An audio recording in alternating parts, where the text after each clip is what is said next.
बिस्मिल्लाहिर्रहमानिर्रहीम। अस्सलाम वालेकुम। सऊदी इन्फो यूट्यूब चैनल में आपको खुश आमदीद कहते हैं। सऊदी हुकूमत की जानिब से आज़ाद वीज़ा पर काम करने वालों के ख़िलाफ़ हमेशा से क्रैक डाउन रहा है। कोशिश की जाती रही है कि आज़ाद वीज़ा पर काम करने वाले लोगों का सफाया किया जाए।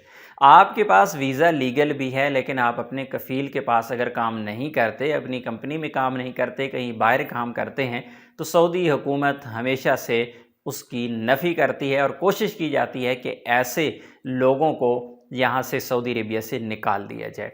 एक बार फिर सऊदी हुकूमत की जानिब से एक नई अनाउंसमेंट की गई है। इससे पहले जो थी सऊदी हुकूमत की जानिब से कि अगर आप कहीं बाहर काम करते थे और पकड़े जाते थे, तो जो पहली सज़ा आपको होती थी वो होती थी डिपोर्ट कर दिया जाता था। साथ में फिर आपको लाइफ टाइम बैन कर दिया गया। फिर कुछ अरसा बाद एक और सज़ा ऐड कर दी गई, 6 महीने कैद। उसमें आपको 6 महीने कैद का कहा गया।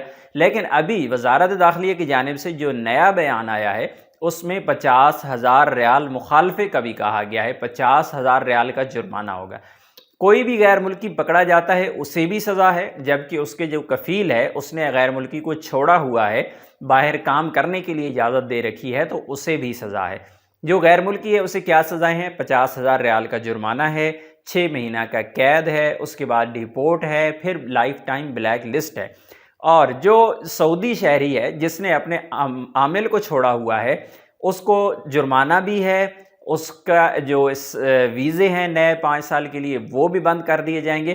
तो इसलिए कोशिश ये करें कि जहाँ भी आप काम करते हैं आप लीगल तरीके से करें, अपने कफ़ील से अजीर कार्ड लें, और बाहर काम करना है तब अलाउ है आपको सऊदी हुकूमत के रूल के मुताबिक। लेकिन अगर आप इन चीज़ों को फॉलो नहीं करेंगे तो फिर आपको नुकसान उठाना पड़ सकता है।